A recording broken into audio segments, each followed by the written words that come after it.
Sometimes maintaining boundaries in a brown home can be really difficult. I'm someone that moved out at the age of 17. I've lived at home for the times I've got divorced. I am divorced twice. And that's also another thing. It's like it's changed the way in which I view life, the way in which I have boundaries, what I demand in terms of respect and value. As brown people, and especially as brown women, it's really important to have these boundaries.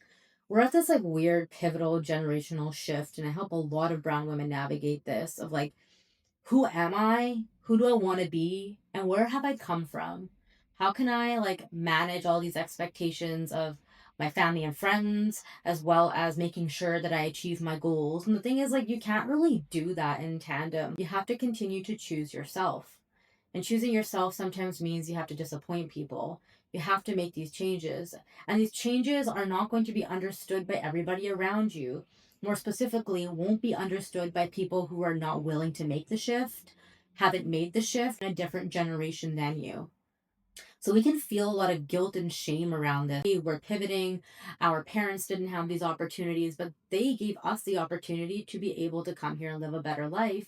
But sometimes want us to maintain what they kind of expected, right? Like all the colonial trauma, coming here as immigrants, or maybe even still, like you may be an immigrant, you may have been born out of this country and you've come here, now you have different opportunity.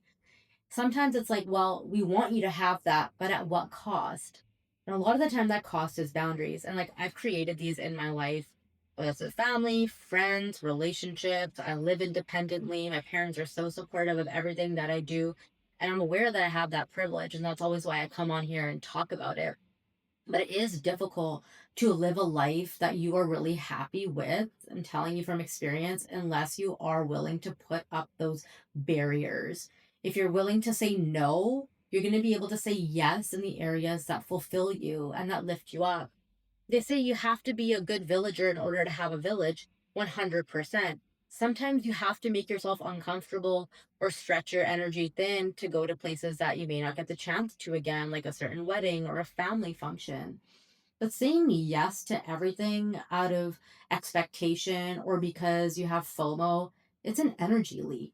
So being more confident within yourself, despite what people expect from you, is one of the most powerful things that you can do, especially as a racialized individual, to take back the power that was taken from you all of these centuries ago. Being in the middle point of having had maybe an immigrant household that you grew up in, parents that had very strong cultural beliefs, grandparents, however that may look like, and then perhaps being on the other side of having education, having opportunity, being able to make ends meet or make a means for yourself on your own. Standing in the in between can be really hard because at times you feel like you're being jolted and living this parallel life, right? I go out to family events, I'm seen as one of the younger cousins, right? On the online world, in my profession, or people that have come to me at a later time in my life, like friends or connections, they see me completely differently. And that's another thing. A lot of it's perception, right? If you're trying to grow and you're trying to expand, is the community around you supportive of that?